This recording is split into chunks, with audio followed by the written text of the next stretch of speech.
Chitsauko chechinomwe chamapisarema, Psalms 7. Dhavhidhi anokumbira kuti Jehovha amururamisire. Rwiyo rwaDhavhidhi rwaakaimbira Jehovha nokuda kwamashoko akushi muBhenjamini. Jehovha Mwari wangu, ndinovimba nemi. Ndiponesei kuna vose vanonditeverera, mundirwire.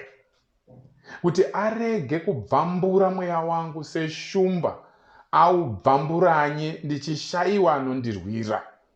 Jehovha Mwari wangu, kana ndichinge ndakaita izvozvi, kana zvakaipa zviri mumaoko angu, kana ndichinge ndakaitira zvakaipa munhu aive neukama neni, izvo ndakarwira waiwa mudzivisi wangu asina mhosva, muvengi ngaateverere mweya wangu, aubate, ngaatsikire upenyu hwangu pasi, aise kukudzwa kwangu muguruva.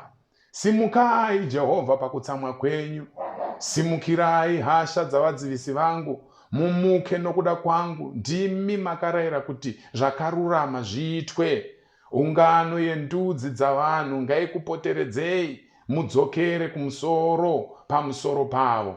Jehovha anotonga ndudzi dzavanhu. Nditongei Jehovha sokururama kwangu, uye nezvokwadi zviri mandiri. Haiwa, kuipa kwavakaipa ngakugume, asi simbisai akarurama, nokuti Mwari akarurama anoedza mwoyo netsvo.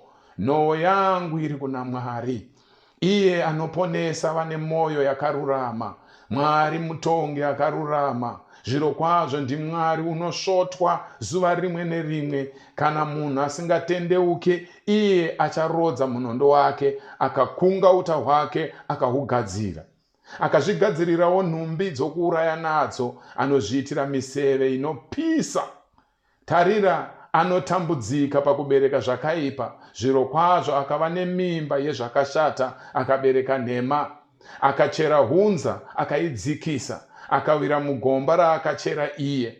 Zvakashata zvake zvichadzokera pamusoro wake, amene, uye kumanikidza kwake kuchauya pamusoro pedehenya rake. Ndichavonga Jehovha nokuda kwokururama kwake, ndichaimbira zita raJehovha wokumusoro-soro.